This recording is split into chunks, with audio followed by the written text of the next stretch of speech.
ಯಾವ ಏನಾದ್ರಿ ಸರ ಬೊಮ್ಮಸಾಗರದ ನನ್ನ ಆತ್ಮೀಯ ಬಂಧುಗಳಲ್ಲಿ ನೀರಲಕೇರಿ ಸಂಘದ ಪರವಾಗಿ ನಿಮ್ಮೆಲ್ಲರಿಗೂ ಮತ್ತೊಮ್ಮೆ ನಮಸ್ಕರಿಸಿ, ಜ್ಞಾನಿಗಳು ಒಂದು ಮಾತು ಹಿಂಗ ಹೇಳ್ತಾರ,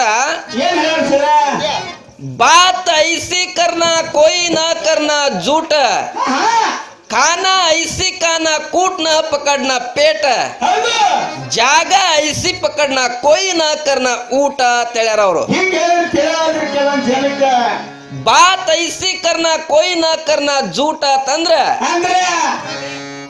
ಈ ಭಜನಿದೊಳಗ ಗುರುನಾಥನ ನಾಮಸ್ಮರಣೆ ಒಳಗ ನಾವು ನೀವು ಮಾತಾಡಿರುವಂತ ಮಾತ ಯಾರು ಅಲ್ಲಗಳದಿರಬಾರ್ದು ಅಂತ ಮಾತುಗಳನ್ನು ಮಾತಾಡಬೇಕು. ಖಾನ ಐಸಿ ಖಾನ ಕೂಟ್ನ ಪಕಡ್ನ ಪೇಟ ತಿಳಿದ್ರವ್ರು. ಊಟ ಮಾಡಿದ್ರೆ ಎಂತ ಊಟ ಮಾಡ್ಬೇಕಾಗ್ಯದ, ಯಾರದರೆ ಅನ್ನದತ್ ಹೇಳಿ ಬಲ್ಲಂಗ ತಿಂದ ಆರೋಗ್ಯ ಕೆಡಿಸ್ಕೋಬೇಡ ಅಂತ ಹೇಳ್ತಾರ ಅವರು.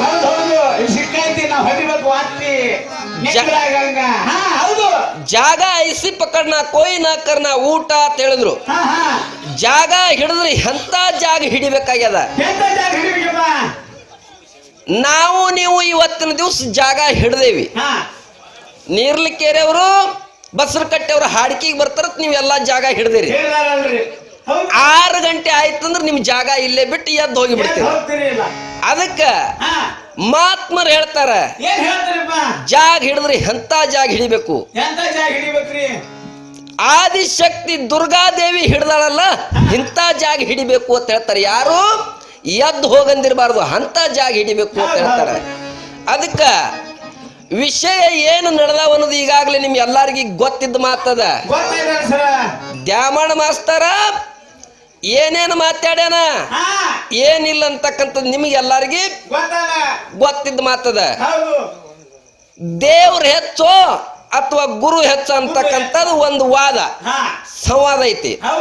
ಅದರಾಗ ದ್ಯಾಮಣ್ಣ ಮಾಸ್ತರ್ ಏನ್ ಹಿಡ್ದನಪ್ಪ ಅಂತ ಕೇಳಿದ್ರ, ಗುರು ಅಂತಕ್ಕಂಥ ಬಹಳ ಶ್ರೇಷ್ಠ ಅದನ, ಗುರುನೇ ಶ್ರೇಷ್ಠ. ಅದಕ್ಕೆ ಗುರು ಅಂತಕ್ಕಂಥ ಪಾಲು ನಮಗಿರ್ಲಿ, ದೇವ್ರಂತಕ್ಕಂಥ ಪಾಲು ನಮಗ ಬಿಟ್ಟಾನ. ದೇವ್ರ ಅಂತಕ್ಕಂಥ ಪಾಲು ನಮಗ ಬಿಟ್ಟಾನ. ಅದಕ್ಕ ದೇವ್ರಂತಕ್ಕಂಥ ಮಹಾ ಶಕ್ತಿವಾನದನ. ಇಡೀ ಈ ಸೃಷ್ಟಿ ಜಗತ್ತನ್ನು ಸೃಷ್ಟಿಕರ್ತ ತಯಾರು ಮಾಡಿರ್ತಕ್ಕಂಥ ಯಾವಪ್ಪ ಅಂತ ಕೇಳಿದ್ರ ಪರಮಾತ್ಮ.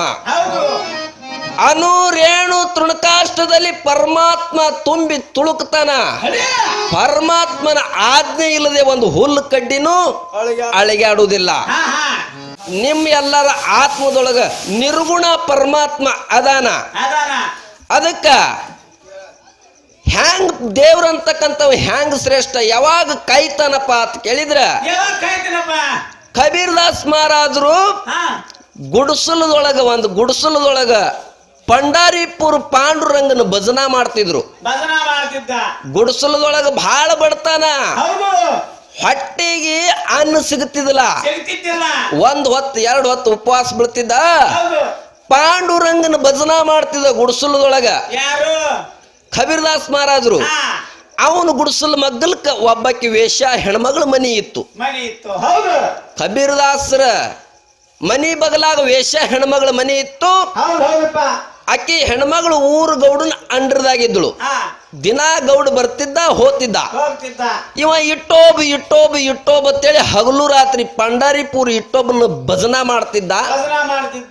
ಹೆಣ್ಮಗಳಿಗೆ ಬಾಳ ಕಿರಿಕಿರಿ ಐತಿ. ಒಂದು ಕಿರಿಕಿರಿ ಆದ ಕೂಡ್ಲೇನೆ ಗೌಡಗ್ ಹೇಳ್ತಾಳ ಒಂದು ದಿವಸ, ಗೌಡ್ರ ಇವಾರೇ ನನಗ್ ಬಹಳ ಬ್ಯಾಸರ ಮಾಡ್ಲಕತ್ತಾನ, ಹೊತ್ತು ಮುಣಿದ್ರು ಹೊತ್ತು ಹೊಂಟ್ರಿ ಇಟ್ಟೋಬ ತನ ನನಗೆ ಬಹಳ ಕಿರಿಕಿರಿ ಆಗ್ಯದ, ಇವನಿಗೆ ವಾದ್ದಿಲ್ಲಿದ್ದ ಜಾಗ ಬಿಡಿಸ್ರಿ ಗೌಡ್ರ ಅಂತ ಹೇಳ್ತಾಳ.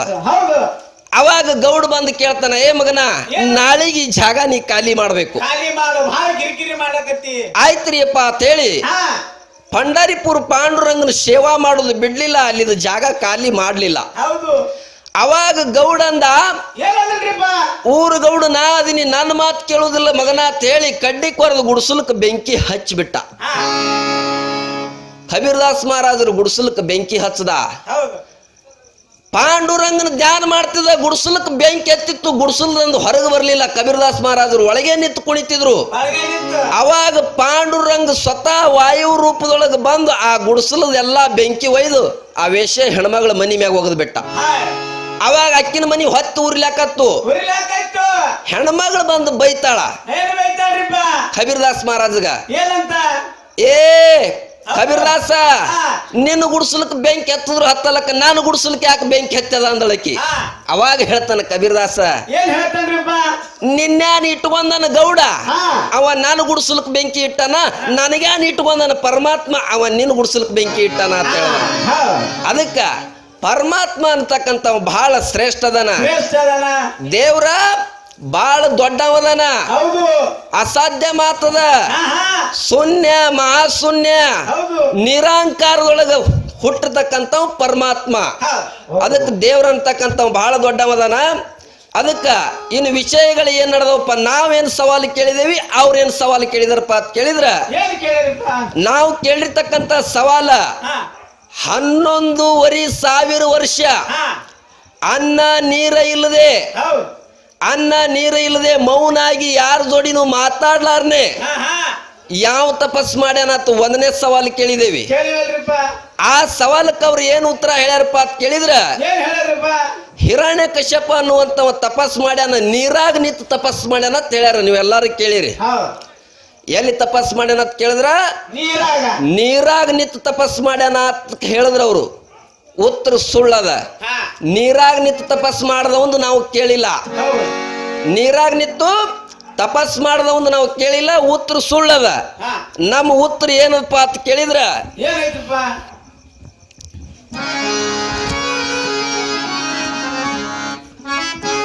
ಇದು ವ್ಯಾಸ ಪ್ರಣೀತ ಇರ್ತಕ್ಕಂಥ 18 ಮಹಾಪುರಾಣದೊಳಗಿನ ಕೇಳಿರ್ತಕ್ಕಂಥ ಪ್ರಶ್ನೆ. ಎಲ್ಲಾರು ನೋಡ್ಬಹುದು ಈ ಬುಕ್ದಾಗ. ಯಾವ್ದಪ್ಪ ಅಂತ ಕೇಳಿದ್ರೆ ಬ್ರಹ್ಮ ಮಹಾಪುರಾಣ ವೇದವ್ಯಾಸ ರಚಿತ 5ನೇ ಭಾಗ. ಇದ್ರದೊಳಗೆ ಏನದಪ್ಪ ಅಂತ ಕೇಳಿದ್ರೆ ನಾವು ಕೇಳಿರ್ತಕ್ಕಂಥ ಸವಾಲದ ಉತ್ತರ, 11,500 ವರ್ಷ ತಪಸ್ಸು ಮಾಡಿದವನು ಯಾರು ಅಂತ ಕೇಳಿದ್ರ ಶಮಿ ಋಷಿ ಅಂತೇಳಿ ಐತಿ. ಇದ್ರೊಳಗೆ ಶಮಿ ಎನ್ನುವಂಥವನ ಹೆಸರೈತೆ. ನೀವು ಕೊಟ್ಟಿರ್ತಕ್ಕಂಥ ಉತ್ತರ ತಪ್ಪೈತೆ, ಸುಳ್ಳೈತೆ. ಅದಕ್ಕ ನಮಗವ್ರು ಸವಾಲು ಮಾಡ್ಯಾರ. ಅವರು 3 ಸವಾಲುಗಳನ್ನ ನಮಗ್ ಕೇಳ್ಯಾರ. ಏನ್ ಕೇಳ್ಯಾರಪ್ಪ ಅಂತ ಕೇಳಿದ್ರ, ಕಣ ಈ ರಾಜನೀತಿಯು ಬಹು ಯಾರಿಗೆ ಪರಿಣಾಮವನ್ನು ಉಂಟು ಮಾಡಿತು? 1ನೇ ಸವಾಲ. 2ನೇ ಸವಾಲ, ಶ್ರುತಿ ವ್ಯಾಸಂಗದಲ್ಲಿ ನಿರತರಾದ ಮಹರ್ಷಿಗಳು ಯಾವನ ಈ ಮಾತನ್ನು ಕೇಳಿದರು? ಇನ್ನು 10,000 ರಾಗ ಒತ್ತಿ ಹಾಕ್ಯಾನ, ಯಾವ ಹಾಕ್ಯಾನ, ಎದ್ರ ಸಲಗ ಹಾಕ್ಯಾನ ಅಂತೇಳಿ 3ನೇ ಸವಾಲು ಕೇಳ್ಯಾರ. ಇದ್ರಾಗ ನಮಗ 2ನೇ ಸವಾಲು ಸಿಕ್ಕದ. ಏನತ್ ಸಿಕ್ಕದಪ್ಪ ಅಂತ ಕೇಳಿದ್ರ, ಶ್ರುತಿ ವ್ಯಾಸಂಗದಲ್ಲಿ ನಿರತರಾದ ಮಹರ್ಷಿಗಳು ಯಾವನ ಈ ಮಾತನ್ನು ಕೇಳಿದರು ಅಂತ ಕೇಳಿದ್ರ ಭಾರದ್ವಾಜ ಮುನಿಗಳು ವಾಲ್ಮೀಕಿಯ ಮಾತನ್ನು ಕೇಳಿದ್ರ ಅಂತೇಳಿ ನಮಗ ಅವ್ರ ಪ್ರಶ್ನೆದ ಉತ್ತರ ಹಿಂಗ ಸಿಕ್ಕದ. ಅದಕ್ಕ ವಾದ ವಿವಾದ ಏನು ನಡೀತಪ್ಪ ಅಂತ ಕೇಳಿದ್ರ, ಸರಿಜೋಡಿ ಕಲಾವಿದ್ರು ಹೇಳಿದ್ರ ಅವರು, ಇವತ್ತು 3 ಮಂದಿ ಮಾಸ್ತಾರ್ಗಳು ಬಂದಾರ, 3 ಮಂದಿ ಬಂದಾರ, ಇವತ್ತಿನ ದಿವ್ಸ ಕುಸ್ತಿನೇ ಬ್ಯಾರೆ ಅದ ಅಂತ ಹೇಳಿದ್ರ ಅವರು. ಮತ್ ಹೇಳಿದ್ರ ಅವರು, ಕೊಗಟ್ನೂರ್ ಅಶೋಕ್ ಮಾಸ್ತರ್ ಬಂದಾರ, ನಮ್ಮ ಬಾಗಲಕೋಟೆ ಡಿಸ್ಟಿಕ್ದಾಗ ನಮಗ್ ಬೆಳಸಲಕ್ ಬಂದಾರ ಅಂತ ಹೇಳಿದ್ರು. ನಮ್ಮ ಮ್ಯಾಗೇನ ಅವ್ರೇನ್ ಅಪಶಬ್ದಗಳು ಮಾತಾಡಿಲ್ಲ, ನಾವು ಅವ್ರ ಮ್ಯಾಗೇನ ಅಪಶಬ್ದಗಳನ್ನು ಮಾತಾಡೋದು ಬೇಡ. ಅದಕ್ಕೆ ಯಾವಾದೇ ಮಾತಾಡ್ಬೇಕಾದ್ರೆ ಮನುಷ್ಯನಲ್ಲಿ ಮೊದಲು ಜ್ಞಾನ ಇರಬೇಕು. ನಾ ಏನ್ ಮಾತಾಡ್ತೀನಿ ಅನ್ನುವಂತ ಜ್ಞಾನ ನಮಗೆ ಇತ್ತಂದ್ರೆ ಮಾತಾಡ್ಬೇಕು, ಇರ್ಲಿಕ್ಕಂದ್ರೆ ಮಾತಾಡಬಾರ್ದು. ಜ್ಞಾನ ಇರ್ಲಿಕ್ಕಂದ್ರೆ ಏನಾಗ್ತದ, ಮನುಷ್ಯನಿಗೆ ಜ್ಞಾನ ಇರ್ಲಿಕ್ಕಂದ್ರೆ ಏನಾಗ್ತದ? ಮುಂಜಾನೆ ಒಬ್ಬ ಗಳೆ ಹೊಡ್ಲಕ್ ಹೋಗಿದ ಹೊಲಕ್ಕ, ಸೂರ್ಯೋದಯ ಆಗದಕ್ಕ ಕೊಳ ಕಟ್ಟಿದ, ಒಂದ್ ಮಲು ಹೋಗಿ ಹೊಳ್ಳಿ ಬರೋದ್ರೊಳಗ ತಿಪ್ಪ್ಯಾನ ಗೊಬ್ಬರ ಹಾಕಿದ ತಿಪ್ಪ್ಯಾನ ಕನ್ನಡಿ ಹೊರಗೆ ಬಿತ್ತು. ಕನ್ನಡಿ ಮಣ್ಣಂದ ಕನ್ನಡಿ ಅದು ಹೊರಗೆ ಬಿತ್ತು, ನೇಗಿಲಿ ಪಾಳಿಗೆ ಬಿದ್ದು ಕೂಡ್ಲೇನೆ ಕನ್ನಡಿ ತಗೊಂಡು ನೋಡ್ದ. ಈಯಪ್ಪ ಅವತ್ತು ಹಾದನ ಮಣ್ಣು ಇವತ್ತು ಸಿಕ್ಕ ಅಂದವ. ಅವನ ಮುಖನೇ ನೋಡ್ಯಾನ ಅವನ ಕನ್ನಡ್ಯಾಗ. ನಂದೇ ಮುಖ ಅದನ್ನೋದು ಅವನಿಗೆ ಖಬರ್ ಇಲ್ಲ, ಅಂದ್ರ ಜ್ಞಾನ ಇಲ್ಲ. ಅವತ್ತು ಹಾದನ ಮಣ್ಣು ಇವತ್ತು ಸಿಕ್ಕ ಅಂತೇಳಿ ಬಡ ಬಡ ಕೊಳ್ಳ ಹರ್ಕೊಂಡು ಕನ್ನಡಿ ಒರೆಸಿ ತಂದು ಒಂದು ಸಂದಕದಾಗ ಇಟ್ಟು ಕೀಲಿ ಹಾಕದ. ಅದಕ್ಕೆ ದಿನ ಹೋಗುದು ಸಾ ಮಾಡುದು, ದಿನ ಹೋಗುದು ಸಾ ಮಾಡುದು. ಹ್ಯಾಂಡ್ ವಿಚಾರ ಮಾಡಿದಳು, ನನ್ನ ಗಂಡ ಪೆಟ್ಟಿಗೆ ಆಗಿ ಏನಿಟ್ಟಾನ, ನಮಸ್ಕಾರ ಮಾಡ್ತಾನ, ಪೂಜೆ ಮಾಡ್ತಾನ, ದಿನ ಹೋತಾನ ನಮಸ್ಕಾರ ಮಾಡ್ತಾನ, ನನ್ನ ಗಂಡ ಅಂತದ್ ಏನಿಟ್ಟಾನ ನೋಡ್ಬೇಕಂತೇಳಿ ಅವ ಇಲ್ಲಾರ್ದ ಹೋಗಿ ಸಂದಕ್ ಮುರಿದಳಕ್ಕಿ. ಸಂದಕ ಮುರಿದು ಕನ್ನಡಿ ನೋಡ್ತಾಳ, ತನ್ನ ಮುಖ ಕಾಣ್ತು. ಅಕ್ಕಿ ಅಂದಳು, ನನ್ನ ಗಂಡ ಯಾವಾದ ಒಂದು ಸೌಂತಿ ತಂದಿಟ್ಟಾನ ಅಂದಳಕ್ಕಿ. ನಂದೇ ಮುಖ ಅದನ್ನೋದು ಖಬರ್ ಇಲ್ಲ. ನನ್ನ ಗಂಡ ಯಾವಾದ ಒಂದು ಸೌಂತಿ ತಂದಿಟ್ಟಾನ. ಎಲ್ಲಾ ಕೈ ಚೀಲ ಕಟ್ಕೊಂಡ್ಳು, ಗಂಟು ಕಟ್ಕೊಂಡು ಹೊರಗೆ ಹೋಗ್ತಿದ್ಲು. ಅತ್ತಿ ಇದ್ರಿಗೆ ಬಂದಳು. ಯಾಕ ತಂಗಿ ಎಲ್ಲಿ ಹೊಂಟಿ? ಇಲ್ಲ ಅತ್ತಿ, ನಾ ಇರ್ಲಕ್ಕಾಗೆ ನಿನ್ನ ಮಗ ಒಂದು ಸೌಂತಿ ತಂದು ಸಂದಕದಾಗಿಟ್ಟಾನ. ನಾ ಇರಂಗಿಲ್ಲ, ಅಕ್ಕಿ ಇರ್ಬೇಕು, ಇಲ್ಲಿಕಂದ್ರೆ ನಾ ಇರ್ಬೇಕು. ಇಬ್ಬರದಾಗ ನಾವು ಒಬ್ರು ಇರ್ಬೇಕು. ಅಂತ ಮಗ ನಂದ ಅಲ್ಲ, ಭಾಳ ಚಲೋ ಅದ ನನ್ನ ಮಗ, ಮಾತಿನ ಮಗ ಅದ. ಎಲ್ಲಿಟ್ಟ ನೋಡು ನಡಿ ಅಂದಳಕ್ಕಿ. ತಾಯಿ ಬಂದಳು, ಬಂದು ಸಂದಕ್ ತೆರೆದು ಕನ್ನಡಿ ವರ್ಷ ನೋಡ್ತಾಳ. ತನ್ನ ಮುಖ ಕಾಣ್ತು. ಯಾನ್ ಅನ್ಬೇಕು? ನನ್ನ ಹಾಟೆ ಹಿಡಿದಿಟ್ಟನ, ಹರಿದಕ್ಕಿಗೆ ಇಟ್ಟಿಲ್ಲ, ಇಂಥ ಮುದುಕಿಗೆ ಇಟ್ಟಾನ ಅಂದಳಕ್ಕಿ. ಹರಿದಕ್ಕಿಗೆ ಇಟ್ಟಿಲ್ಲ, ಮುದುಕಿಗೆ ತಂದಿಟ್ಟಾನ ಅಂದಳಕ್ಕಿ. ತನ್ನ ಮುಖ ಅದನ್ನು ತನಗ್ ಖಬರ್ ಇಲ್ಲ. ಅದಕ್ಕ ನಾವು ಮಾತಾಡುವಂತ ಮಾತ ಜ್ಞಾನದಿರ್ಬೇಕು. ಅದಕ್ಕೆ ನಮ್ಮ ತಿಳುವಳಿಕೆ ಜ್ಞಾನ ಇತ್ತಪ್ಪ ಅಂದ್ರೆ ನಾವು ಎಲ್ಲಿಯಾದ್ರೂ ಜಯಿಸಬಹುದು.